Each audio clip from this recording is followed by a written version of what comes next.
Hello students, welcome back to our English class. Today we are going to read first chapter of our Moments book of class 9, and the name of the chapter is The Lost Child, written by Mulk Raj Anand. ठीक है, बड़ी interesting सी story है ये और कई जगह पर हमें सोचने पर मजबूर करती है. ठीक है, इंट्रोस्पेक्ट करने पर मजबूर करती है. ठीक है, आप लोगों ने अक्सर ये सुना होगा, ठीक है, कि क्या सुना होगा कि एक इंसान को किसी चीज की सही वैल्यू तभी पता लगती है जब वो चीज उससे खो जाए या उससे दूर हो जाए.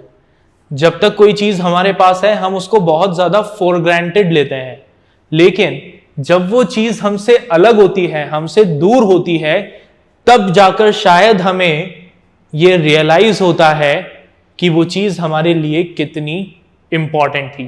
तो इसी थीम पर हमारा ये चैप्टर बेस्ड है, द लॉस्ट चाइल्ड, जिसके बारे में हम पढ़ेंगे.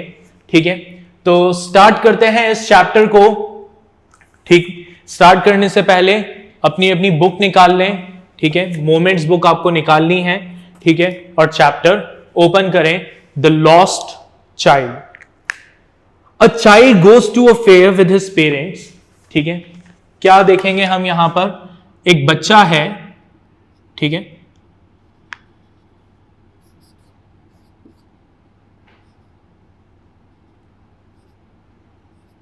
जो अपने पेरेंट्स के साथ, ठीक है, किसके साथ? अपने पेरेंट्स के साथ, अपने फादर और अपनी मदर के साथ कहां जा रहा है? एक मेले में जाता है.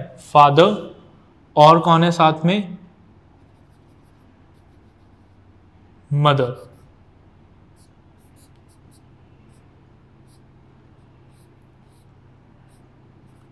ठीक है, फादर और मदर के साथ कहां जाता है? एक फेयर में. Right. He is happy and excited and wants the sweets and toys displayed there. ठीक है, वो बहुत खुश है, बहुत एक्साइटेड है. ठीक है, और मेले में जो भी चीजें मिल रही हैं वो सब परचेज करना चाहता है. मिठाई खरीदना चाहता है, ठीक है, बलून्स खरीदना चाहता है, खिलौने खरीदना चाहता है. But his parents don't buy them for him. लेकिन उसके जो पेरेंट्स हैं वो उसे ये सब चीजें नहीं दिलाते. थोड़े से गुस्से में है फादर. ठीक है, तो वो ये सब चीजें उसे नहीं दिलाते. Why then does he refuse when someone else offer them to him. देखेंगे आगे कि फिर यही सब चीजें जो उसे चाहिए थी, जब ये यही सब चीजें कोई और उसे दिलाता है तो वो उनको लेने से मना कर देता है. तो ऐसा क्या होता है इस कहानी में, वो हम देखते हैं. स्टार्ट करते हैं. It was the festival of spring. ठीक है, बसंत का त्योहार था. बसंत एक हमारे यहाँ पर एक मौसम है. ठीक है, बसंत ऋतु है. ठीक है, जब क्या होता है, फसल जो है वो कटने के लिए बिल्कुल तैयार हो जाती है. क्रॉप्स जो है वो बिल्कुल कटने के लिए तैयार रहती हैं. ठीक है, तो बसंत स्प्रिंग का फेस्टिवल है. From the wintry shades of narrow lens and alleys emerged a gaily clad humanity. अभी तक सर्दियां थी, सर्दियां खत्म हो चुकी है, बसंत शुरू हो गया है, मौसम अच्छा हो गया है. ठीक है, लोग अपने अपने घरों से निकलकर खुशी से, गैली क्लैड ह्यूमैनिटी मतलब खुशी से भरे हुए लोग पतली पतली गलियों से निकलकर, अपने घरों से निकलकर बाहर आ रहे हैं. Some walked, some rode on horses. कुछ लोग, सब कहां जा रहे हैं? मेले में जा रहे हैं. कुछ पैदल चल के जा रहे हैं, कुछ हॉर्स पर बैठ के जा रहे हैं. Other set being carried in bamboo and bullock carts. कुछ लोग जो हैं जिनके पास ज्यादा पैसा है वो बैलगाड़ी पर या फिर बैम्बू पर, यानी एक पालकी पर, जिसको और दूसरे लोग जो हैं वो अपने कंधों पर लेके चलते हैं, उस पालकी में बैठे हुए हैं.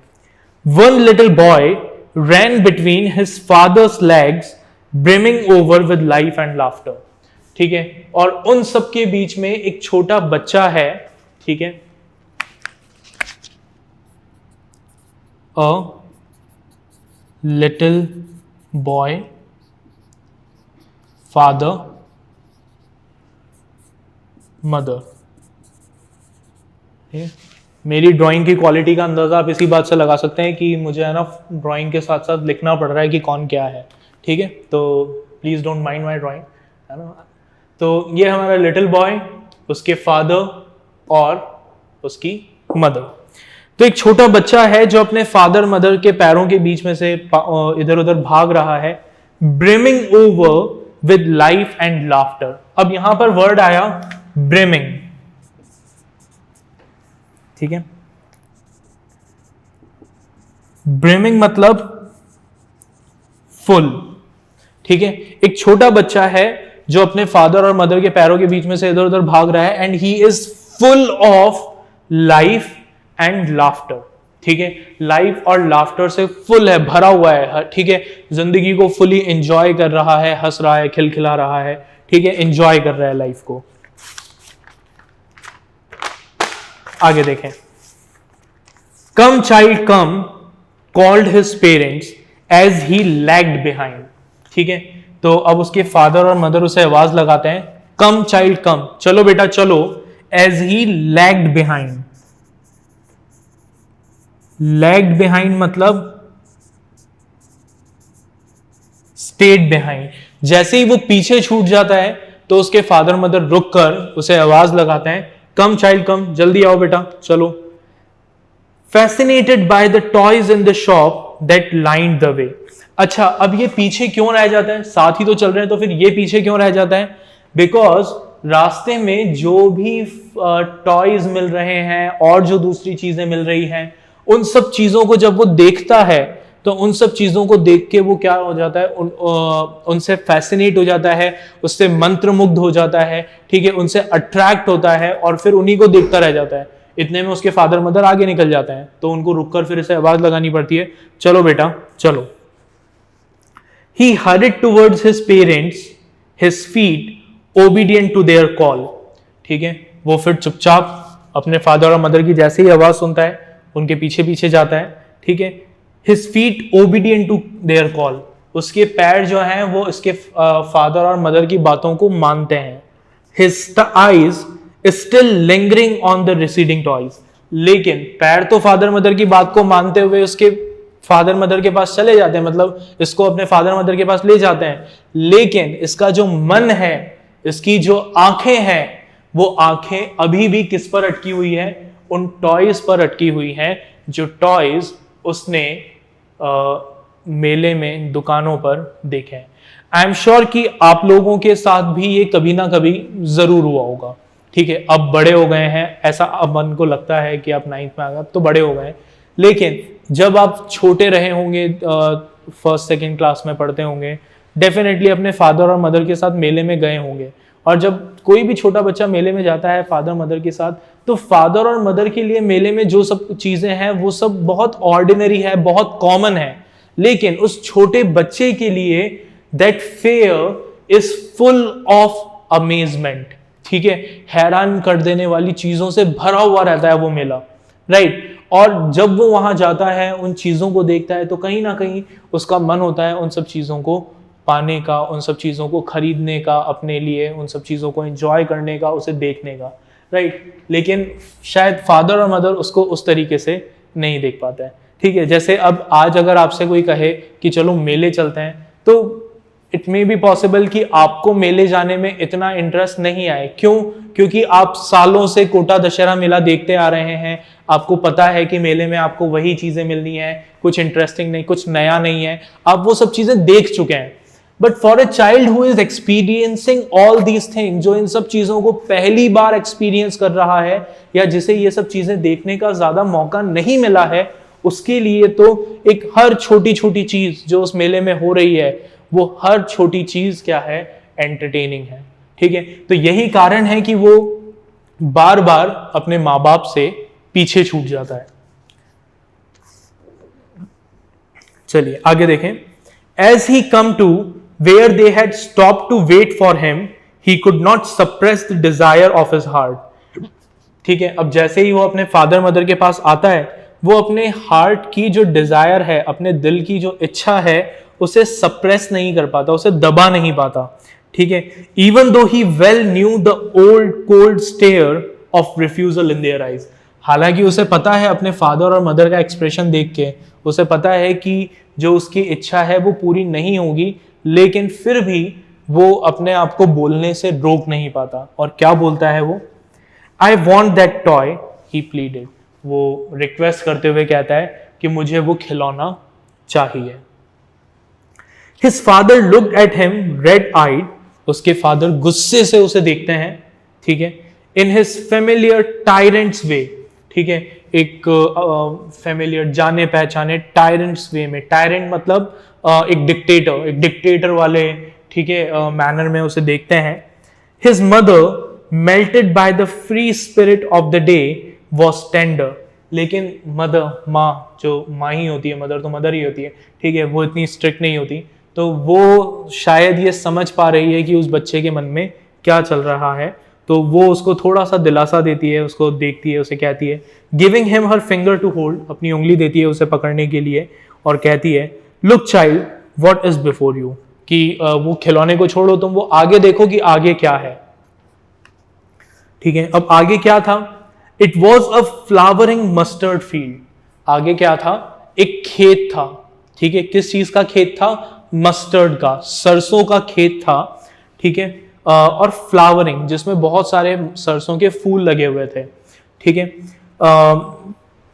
पेल like melting gold as it swept across miles and miles of even land. और वो जो सरसों के खेत थे वो मीलों दूर तक फैले हुए थे, कई कई मील तक फैले हुए थे। जहां तक नजर जा रही थी वहां तक वो सरसों के खेत दिख रहे थे, जिसमें सरसों की फसल पर वो सरसों के जो पीले फूल थे वो फूल लगे हुए थे। और उसे देखने पर ऐसा लग रहा था जैसे दूर दूर तक खेतों में क्या बिखरा हुआ है?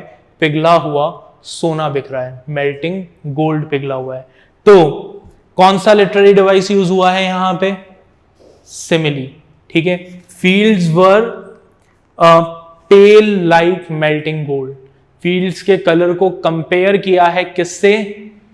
मेल्टिंग गोल्ड, पिघले हुए सोने के कलर से। चलिए आगे बढ़ते हैं। A group of dragonflies were bustling about on their gaudy purple wing, intercepting the flight of a lone black bee or butterfly in search of sweetness from the flower. ठीक है, अब कुछ ही दूरी पर ड्रैगन फ्लाइज का एक group इधर उधर अपने पर्पल विंग से इधर उधर उड़ रहा था। ठीक है, एक भंवरे को, ब्लैक बी यानी भंवरे को, या फिर एक बटरफ्लाई को उन्होंने देखा होगा कि वो बटरफ्लाई जो है या वो जो भंवरा जो है वो क्या कर रहा है? वो फ्लावर को ढूंढ रहा है उसका नेक्टर पीने के लिए। तो वो बटरफ्लाइज के पीछे पीछे वो सारी ड्रैगन फ्लाइज भी क्या होने लगी? उड़ने लगी। The child followed them in the air with his gaze. Gaze मतलब sight, अपनी नजर से उस बच्चे ने उन ड्रैगन फ्लाइज का पीछा किया। ड्रैगन फ्लाइज इधर जाती थी वो इधर देखने लगता था, जिधर जिधर ड्रैगन फ्लाइज घूम रही थी उसकी आंखें भी उधर ही घूम जाती थी। Till one of them would still its wing and rest. और तब तक पीछा करता था जब तक उनमें से कोई एक ड्रैगन फ्लाई या बटरफ्लाई थक कर एक जगह बैठ नहीं जाती थी। ठीक है, and he would try to catch it, और फिर वो क्या करता था? उसके पास जाके उसको पकड़ने की कोशिश करता था। But it would go fluttering, flapping up into the air when he had almost caught it in his hand. और इससे पहले कि उसे पकड़ता, लगभग पकड़ने ही वाला होता था, इतने में वो वहां से वापस हवा में उड़ जाते थे। Then his mother gave a cautionary call. Cautionary call मतलब वार्निंग कॉल। फिर इसकी मदर ने इसे क्या किया? वापस से वार्निंग दी। ठीक है, क्या कहा? Come child come on the footpath. चलो बेटा चलो, जल्दी से फुटपाथ पर आ जाओ वरना तुम पीछे छूट जाओगे। He ran towards his parents gaily and walked abreast of them for a while. ये खुशी से भागते हुए उनके पास गया। Walked abreast means साथ साथ, कुछ देर उनके साथ साथ चला। Being however soon left behind, लेकिन थोड़ी देर तो साथ साथ चला, लेकिन फिर थोड़ी देर के बाद पीछे छूट गया। इस बार क्यों पीछे छूटा? Attracted by the little insects and worms along the footpath that were teeming out from their hiding place to enjoy the sunshine. जो फुटपाथ के साइड में जो छोटे छोटे कीड़े मकोड़े थे, जो अपने बिलों से बाहर निकल आए थे धूप को एंजॉय करने के लिए, वार्म सनलाइट को फील करने के लिए, ये उनको देखने के लिए रुक गया, तो उसमें फिर वापस पीछे छूट गया। Come child come, his parents called from the shades of a grove where they had seated themselves on the edge of a well. ठीक है, फिर उसके पेरेंट्स ने उसे आवाज लगाई, कम चाइल्ड कम, चलो बेटा चलो, जल्दी चलो। ठीक है, ठीक है, और इस बार कहां से आवाज लगाई? From a shade of a grove. Grove मतलब अ ग्रुप ऑफ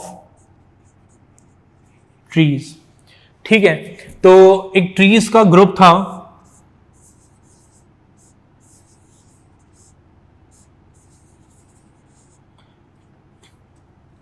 ठीक है, और उसके पास में क्या था?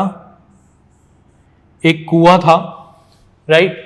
तो उसके फादर मदर जो हैं वो कुएं के यहां पर पास में बैठ गए, ठीक है, और वहां से आवाज लगाने लगे, कम चाइल्ड कम, चलो बेटा चलो, जल्दी चलो, राइट। अब क्या हुआ आगे? ही रैन टूवर्ड्स देम, बच्चा भाग के अपने फादर मदर के पास गया। The shower of young flowers fell upon the child as he entered the grove, और जैसे ही वो उस ग्रूव में एंटर हुआ, उस पेड़ों के बीच में एंटर हुआ, उसके ऊपर पेड़ों से क्या गिरने लगे? फूल गिरने लगे। And forgetting his parents he began to gather the raining petals in his hand, और अपने पेरेंट्स को भूलकर उसने क्या किया? उसने उन फूलों के पत्तियों को इकट्ठा करना स्टार्ट किया। अब है ना, थोड़ा सा आप सब लोग रिकॉल करें, ठीक है, एक बहुत ही प्रैक्टिकल से इंसिडेंट को। जब भी आप कभी शादियों में जाते हैं, ठीक है, अगर आप मतलब आपने किसी शादी में अगर आपने देखा हो, ऑब्वियसली देखा होगा, मोस्ट प्रोबेबली हर शादी में देखने को मिलता है, वरमाला के टाइम पर जब स्टेज पर दूल्हा और दुल्हन की वरमाला होती है, ठीक है, उस टाइम पर उनके ऊपर फूल वगैरह बरसाए जाते हैं, राइट। तो बड़े लोग तो जो है वो फंक्शन को देख रहे होते हैं, उसको एंजॉय कर रहे होते हैं। कभी छोटे बच्चों को ऑब्जर्व करना, ठीक है, छोटे बच्चे क्या करते हैं?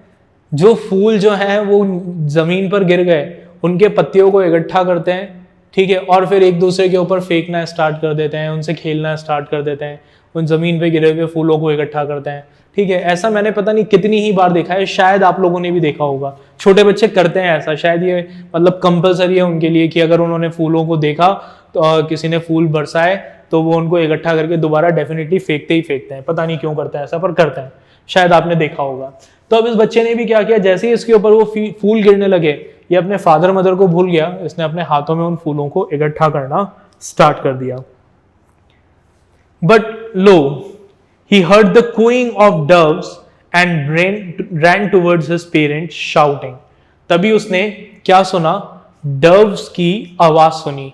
अब डव यहाँ पे साबुन नहीं है, ठीक है, जो टीवी पे ऐड आता है डव सोप, वो 1/4 मॉइस्चराइजर वाला साबुन की बात नहीं कर रहे हैं हम। डव का मतलब क्या है? डव एक बर्ड होती है, ठीक है, तो इससे वो डव की आवाज सुनाई देती है, ठीक है, और ये भाग के अपने पेरेंट्स के पास जाता है और पेरेंट्स को दिखाते हुए कहता है, द डव, कि वो देखो डव वहां पे। The raining petals dropped from his forgotten hands, उन पत्तियों को भूल जाता है, वो फूलों की पत्तियां जो है वो उसके हाथ से गिर जाती है, ठीक है, और क्या दिखाता है अपने पेरेंट्स को? डव दिखाने लगता है। अब जैसा मैंने आपको बताया, पेरेंट्स के लिए डव देखना कोई बड़ी बात नहीं है। मैं जब छोटा था ना, तो जब मैंने पहली बार अपनी लाइफ में मोर देखा था, तो मैंने भी अपने पेरेंट्स को दिखा था, पापा देखो मोर, ठीक है, तो उन्होंने तो पता नहीं अपनी जिंदगी में कितनी बार मोर देखा था, but for me it was new, ठीक है। तो उस बच्चे के लिए वो डव देखना एक इंटरेस्टिंग, एक नई चीज थी, तो उसने अपने पेरेंट्स को भी वो दिखाया कि देखिए वहां पर डव है। लेकिन इसके पेरेंट्स ने कहा, चलो बेटा चलो। They called to the child who had now gone running in wild capers round the banyan tree. Wild capers means उछलते हुए पेड़ के चारों तरफ चक्कर लगाना, ठीक है, तो उछलते हुए चलना, ठीक है। तो अब वो बच्चा क्या कर रहा था, बनियन ट्री, ठीक है, बरगद के पेड़ के चारों तरफ क्या कर रहा था, चक्कर लगा रहा था उछल कूद करते हुए।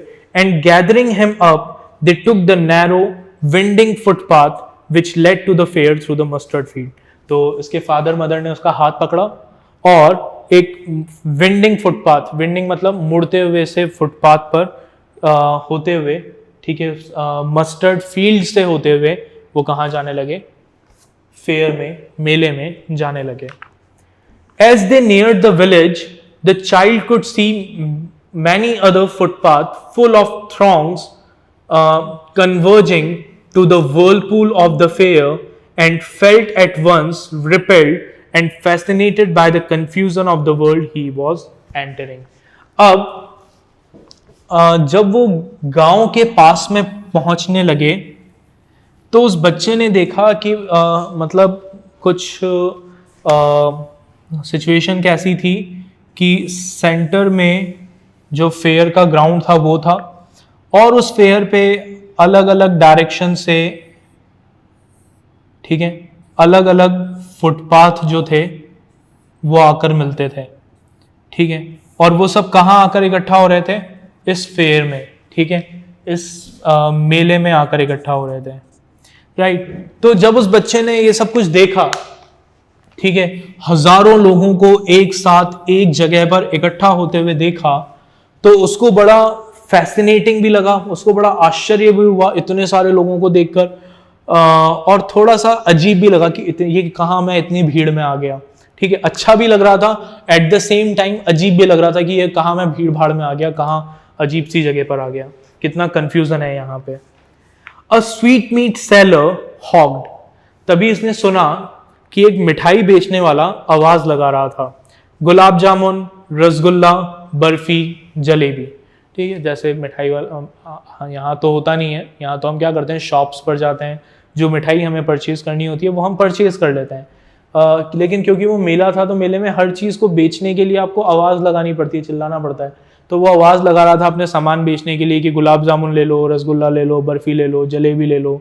Eight the corner of the entrance, ठीक है, मेले के एंट्रेंस के कॉर्नर पे, and a crowd pressed round his counter at the foot of an architecture of many coloured sweet.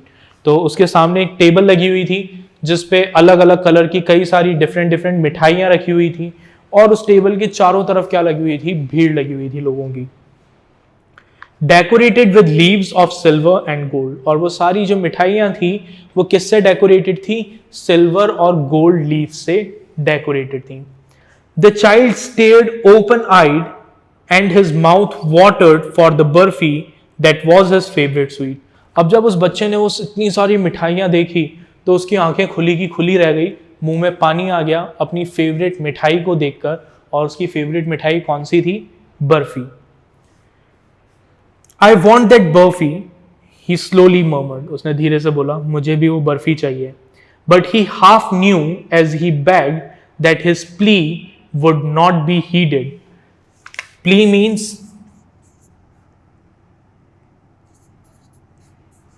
request,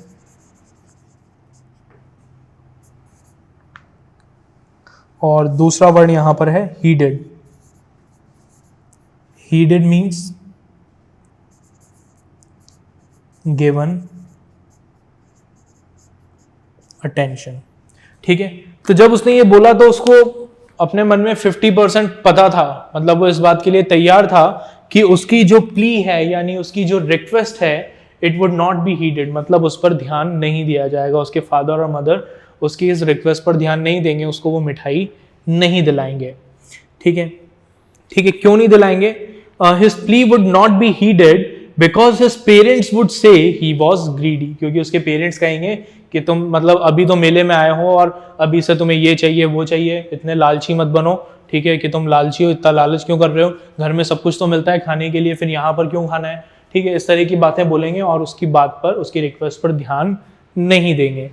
so without waiting for an answer he moved on, तो उसने wait ही नहीं किया अपने पेरेंट्स के answer का और वो आगे बढ़ने लगा। अ फ्लावर सेलर हॉग, आगे एक फूल बेचने वाला आवाज लगा रहा था, a garland of gulmohar, a garland of gulmohar. गुलमोहर एक फ्लावर होता है जिसमें बहुत सारी लीव्स होती हैं, ठीक है, हजारों लीव्स होती हैं, येलो कलर का फ्लावर होता है। तो कहता है कि गुलमोहर की माला ले लो। द चाइल्ड सीम्ड इररेसिस्टिबली ड्रॉन, और वो बच्चा जो है उसे, उसके अंदर बहुत इच्छा होती है कि उसे भी कोई वो माला दिला दे। He went towards the basket where the flowers lay heaped and half murmured. तो ये उस दुकान की तरफ जाता है, उस बास्केट के पास जाता है जहाँ पर सारी मालाओं का ढेर लगा हुआ था, और धीरे से वापस से बोलता है, I want that garland, मुझे वो माला चाहिए। But he well knew his parents would refuse to buy him those flowers because they would say that they were cheap. लेकिन उसे पता था कि उसके पेरेंट्स उसे वो माला नहीं दिलाएंगे, क्योंकि वो कहेंगे कि ये फालतू की चीज़ लेकर क्या करोगे, सस्ती सी चीज़ है, कल खराब हो जाएगी, इस माला का क्या करना है, ये किसी काम की नहीं है, इसलिए हम तुम्हें ये नहीं दिलाएंगे। सो अब क्या हुआ? So without waiting for an answer he moved on. तो अभी भी उसने अपने पेरेंट्स के जवाब का वेट ही नहीं किया और वो आगे बढ़ गया। A man stood holding a pole with yellow, red, green and purple balloons flying from it. आगे एक आदमी खड़ा था जिसके हाथ में एक पोल था, और उस पोल से कई सारे अलग अलग कलर के बलून्स जो थे वो बंधे हुए थे और उड़ रहे थे हवा में, ठीक है। कौन कौन से कलर के? येलो, रेड, ग्रीन और पर्पल कलर के। The child was simply carried away by the rainbow glory of their silken color and he was filled with an overwhelming desire to possess them all. अब उन balloons के colour को देखकर, उनके smooth texture को, colour को देखकर वो बच्चा जो था वो उन बलून से अट्रैक्ट हो गया, और उसके मन में ये इच्छा होने लगी कि काश उसके पास हर कलर का बलून हो, ठीक है। But he well new his parents would never by him the balloons. लेकिन उसे पता था कि उसके पेरेंट्स उसे वो बलून्स नहीं दिलाएंगे, because they would say he was too old to play with such toys. क्योंकि उसके पेरेंट्स कहेंगे कि वो अब इतना छोटा नहीं रहा कि इस तरीके के बलून से खेले, गुब्बारों से खेले, ठीक है। So he walked on farther, तो वो और आगे बढ़ने लगा। A snake charmer stood playing a flute to a snake which coiled itself in a basket.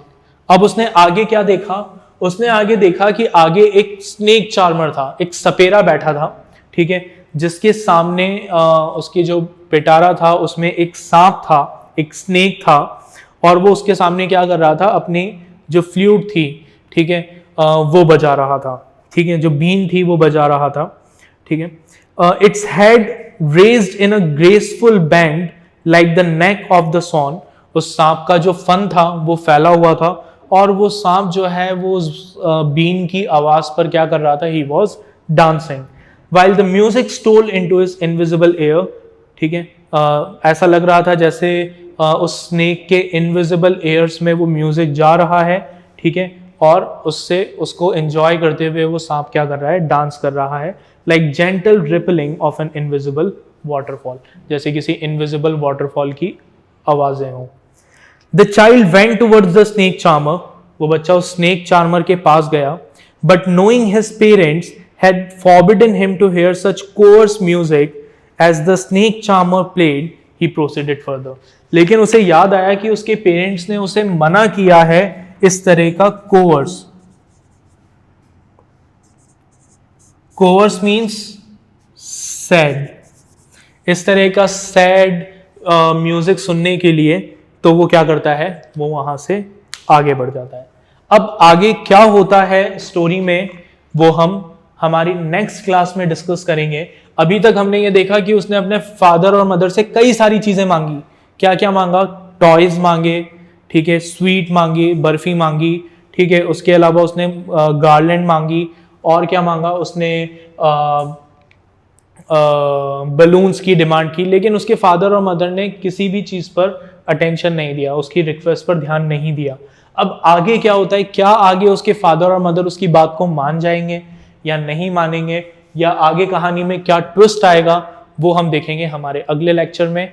तब तक के लिए stay safe, stay home. Thank you.